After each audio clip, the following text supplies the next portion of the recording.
제가 오랫동안 기도하며 준비한 끝에 드디어 창조과학 강의를 시작하게 되었습니다.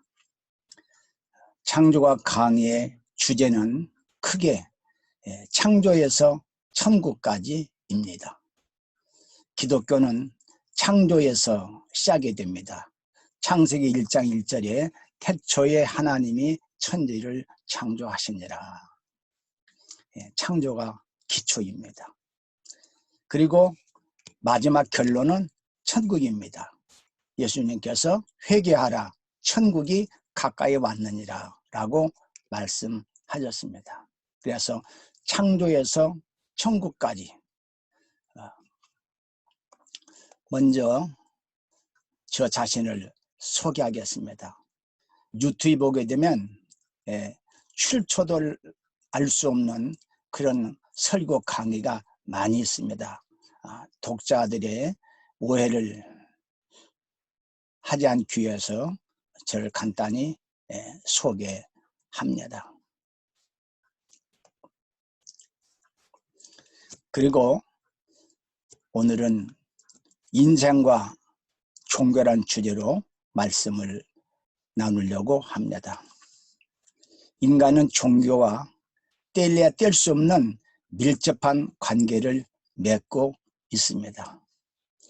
혹자는 말하기를 종교는 옛날 배우지 못하고 그리고 의지가 약한 사람들에게 해당된 것이지 배우고 똑똑한 지상인에게는 종교는 필요 없다라고 말합니다. 그러나 결코 그렇지 않습니다. 오늘날 우리가 통계를 봐도 오히려 옛날보다 더 종교 인구가 많은 것을 알 수가 있습니다. 먼저 종교인의 신앙 자세에 대해서 살펴보겠습니다. 우리가 하나님을 믿되 그냥 믿지 말고 지식을 가지고 올바른 지식을 가지고 하나님을 믿어야 합니다. 무턱대고 믿는 사람이 있는데 그런 사람은 어리석은 사람입니다. 묻지도 말고 따지지도 말고 믿어라. 그런 사람이 있는데 그런 믿음은 잘못된 믿음입니다. 오늘날 신천지라는 아주 사이비 집단이 우리 사회를 혼란에 빠뜨리고 있는데 그들이 대부분 기존 교회에서 벗어나서 그곳으로 간 사람들입니다. 올바른 믿음을 갖지 못했기 때문에 그런 이단들에게 넘어가는 것이죠. 우리는 믿되 무턱대고 믿지 말고 우리는 알고 믿어야 할 것입니다. 사도 바울이 아테네에 가서 시내를 둘러보니까 여기저기에 수많은 신전들이 제단들이 있는 걸 보았습니다.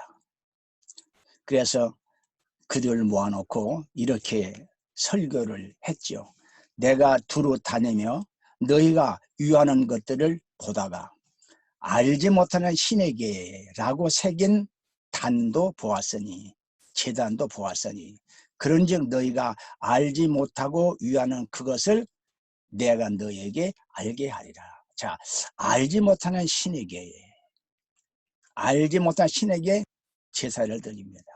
기도를 합니다. 이 얼마나 어리석은 짓입니까? 그래서 바울이 그들에게 너희가 알지 못하고 유하는 그것을 내가 알게 하겠다. 그러면서 우주와 만물을 지으신 하나님 창조주를 그들에게 증거합니다. 무턱대고 믿는 사람이 오늘날도 많습니다. 디모데후서 1장 12절 말씀에 내가 또 이 고난을 받되 부끄러워하지 아니하면 내가 믿는 자를 내가 알고 또한 내가 의탁한 것을 그날까지 그가 능히 지킬 줄을 확신함이라.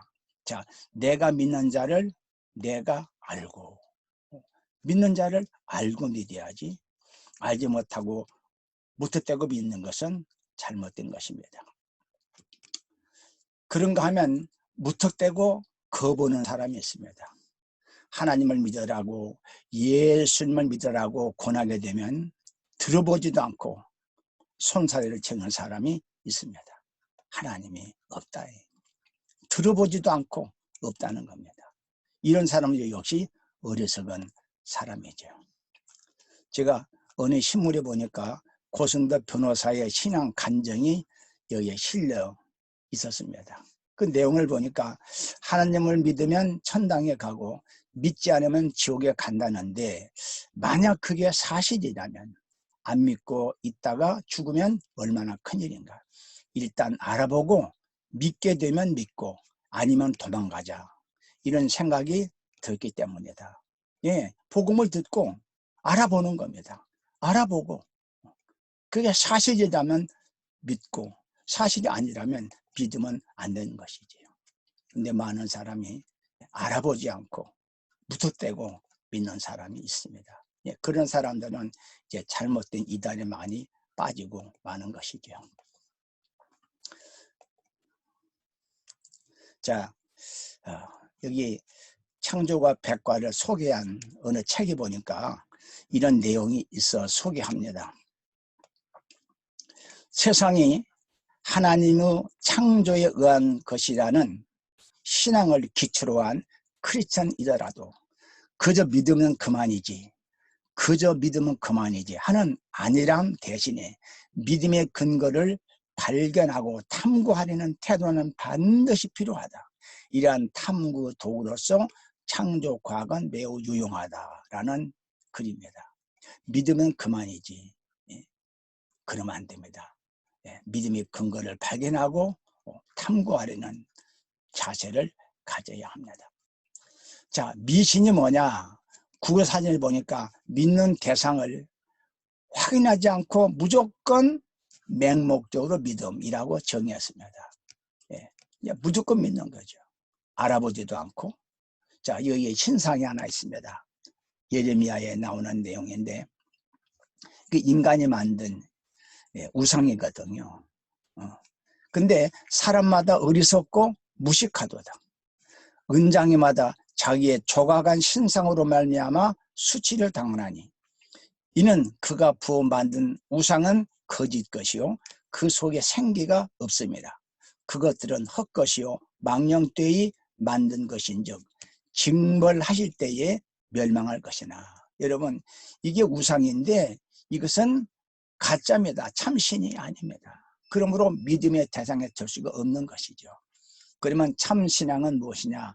믿는 대상을 알고 또 확인하고 믿는 믿음이 참신앙이다. 누가복음에 보면 1장에 누가가 이렇게 기록하고 있습니다. 디오빌로 각하에게 차례대로 써보내는 것이 좋은 줄 알았노니 이는 각하가 알고 있는 바를. 그러니까 디오빌로 각하도 예수님에 대해서 나름대로 알고 있는 정보가 있습니다. 근데 그것도 더 확실하게 하리 함이라. 알되 확실하게 알아야 됩니다. 사도행전 17장 11절 말씀 보니까 베레아에 있는 사람들은 데살로니가에 있는 사람들보다 더 너그러워서 간절한 마음으로 말씀을 받고 이것이 그러한가, 이것이 사실인가 하여 날마다 성경을 상고하므로. 무조건 믿는 것이 아니고 이것이 정말 사실인가 성경을 연구했다는 겁니다. 영어 번역에는 더 실감 있게 번역했습니다. 바울이 말한 것이 이게 사실이냐, 그걸 알기 위해서 날마다 성경을 연구했다는 것이죠. 이런 자세가 우리에게 꼭 필요합니다. 정철 TV로 유명한 정철 선생은 국민일보 역경의 열매의 그 간증문에 이런 글을 썼습니다. 나는 맹목적으로 기독교를 믿지 않았다. 합리적인 의심을 바탕으로 이성적인 질문을 던지며 답을 구했다. 이분은 무조건 믿는 게 아니고 합리적인 의심을 하고 이성적인 질문을 던지고 답을 구했다. 그것은 하나님과의 만남이었다. 그러니까 이분은 무조건 였는 게 아니고 정말 하나님이 계신가? 예. 그렇게 질문을 던지고 그 하나님을 만났다는 것이죠. 예. 하나님이 계시다는 것이다. 그건 하나님의 존재입니다. 이런 자세가 아주 올바른 자세이지요. 서울대학교 고건 교수는 나는 왜 크리스찬인가 간증문에서 나는 하나님이 계시다는 증거들을 충분히 확인했기 때문이다 라고 간증했습니다. 하나님은 보이지 않죠. 그러나 하나님이 계신 증거들은 엄청나게 많습니다. 그 증거를 확인하고 나는 하나님 믿는다. 히브리 11장 6절에 하나님께 나아가는 자는 반드시 그가 계신 것과 하나님의 존재입니다. 우리 기독교인이 가장 먼저 할 일이 뭐냐? 하나님의 존재를 확인하는 겁니다. 그런데 많은 기독교인들이 이 절차를 밟지 않고 그냥 믿는 사람들이 많이 있습니다. 우리 한국 교회사의 순교자 유명한 주기철 목사님, 어느 신문의 칼럼에 보니까 일본 순사들이 신사참배를 거부하다 감옥에 갇힌 주 목사님을 끌고 나와 모판 위를 걷게 했다. 주 목사님은 찬송가 저 높은 곳을 향하여를 부르며 못이 촘촘히 박힌 널판지 위를 처음부터 끝까지 다 걸었다. 맨발에서는 피가 흐르고 심지어 요도에 셔꼬챙이를 쑤셔 넣는 고문을 했다는 겁니다. 이런 엄청난 고문 속에서도 그분의 믿음은 흔들리지 않았습니다. 왜냐하면 확고한 믿음을 가졌기 때문이죠. 여기 있는 이 사진은 신안군 임자면 진리교회입니다. 위에 48년 순교교회라고 써 있는데 제가 얼마 전에 이 교회 가서 창조가 부흥회를 4박 5일 동안 인도했습니다. 이 집회 사진인데요. 근데 이 교회가 어떤 교회냐? 문중경 순교자 전도사님이 최초로 세운 교회입니다. 저는 그 교회 집회 인도하면서 많은 생각을 하고 많은 은혜를 받았습니다. 내가 과연 그 상황이라면 나는 순교할 것인가? 우리 각자가 한번 순교적인 차원에서 우리의 믿음을 돌아봐야 할 것 같습니다. 히브리 11장 믿음장에 보니까 어떤 이는요 조롱, 채찍뿐 아니라 결박, 옥에 갇히는 시련, 돌로 치는 것과 톱으로 켜는 것과 칼로 죽임을 당하고 이런 궁핍과 환난과 학대를 받으면서도 믿음을 지켰습니다. 그 믿음, 그 확고한 믿음, 우리가 본받아야 할 믿음이죠. 자, 이 기사는요 미국 콜로라도 주에서 일어난 사건인데 이 버디라는 여학생이 고3 학생인데 도서관에서 공부하고 있는 중에 마피아단 소속 청년 2명이 총뿌리를 들이대면서 너 하나님 믿느냐 물었습니다. 믿는다고 그러면 바로 사살하는 그런 위기 앞에서 이 버너 양은 잠시 침묵 끝에 그녀는 그렇다. 나는 하나님 믿는다라고 대답했다. 욕설과 함께 불을 뿜는 총탄에 그녀는 머리를 맞고 그 자리에서 숨을 거뒀다. 여러분 그 순간 아니라라고 안 믿는다고만 했다면 그는 죽지 않았을 겁니다. 그런데 그는 그 총불이 앞에서 나는 하나님을 믿습니다라는 고백을 하고 순교를 당한 것이죠. 여러분 내가 번의 양의 입장이라면 나는 과연 어떤 자세를 취했을까요? 다음은 종교성에 대해서 살펴보겠습니다. 인간과 종교는 떼려야 뗄 수가 없습니다. 왜냐하면 인간은 종교심을 가진 존재이기 때문에 그렇습니다. 신명기 32장 17절 말씀 보면 그들이 알지 못하는 신들, 근래의 새로운 신들, 이게 복수거든요. 이게 옛날 사람들도 수많은 신들을 섬겼어요. 룻기 말씀에도 네 동서는 그의 백성과 그의 신들에게로 돌아가나니 너도 너의 동서를 따라 돌아가라. 나오미가 이제 룻에게 너의 신들에 돌아가라 말합니다. 신들입니다. 지금도 세계 도처에는 수많은 신들이 있고 그 신들을 섬기고 있습니다. 심지어 해와 달과 별들을 섬기는 사람도 있습니다. 왜 이렇게 사람들이 신을 섬기는 것일까? 옛날 사람뿐 아니고 오늘날도 마찬가지입니다. 이게 지도를 보십시오. 종교의 분포. 기독교 29%, 이슬람교 14%, 힌두교 12%, 불교 6% 이렇게 나와 있습니다. 예, 기독교 인구가 단연 많죠. 자, 이것은 무엇을 말합니까? 인간은 종교적인 존재다. 인간은 종교적인 존재라는 것을 우리에게 보여주고 있습니다. 우리나라도 2016년 12월 20일 신문에 보니까 개신교 신자가 968만 명으로 세계 최대 종교라고 통계가 나와 있습니다. 이들이 믿는 하나님, 정말 그분이 존재하는 것인가? 우리가 꼭 확인을 해야 됩니다. 자, 종교란 무엇인가? 사전적 의미를 보니까 종교란 초월적인 절대자를 믿고 숭배하는 일의 총체적인 체계에 다소 난해하게 설명해 되어 있습니다. 기독교에서는 창조란, 종교란 피조물인 인간이 창조주의 하나님을 믿고 예배하는, 경배하는 행위, 삶이라고 정의할 수 있습니다. 기독교의 하나님은 다른 종교와 달리 피조물이 아니라 창조주를 믿는다. 이게 기독교의 특징이죠.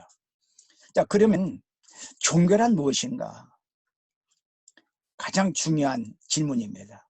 그걸 전 이렇게 간단하게 정리해 봤습니다. 인간이 마땅히 가야 할 길이다. 인간이 마땅히 가야 할 길이다. 이걸 제시하는 게 참 종교입니다. 여러분, 다 육지에도 길이 있고 바다에도 해로가 있고 다 항로가 있고 길이 있습니다.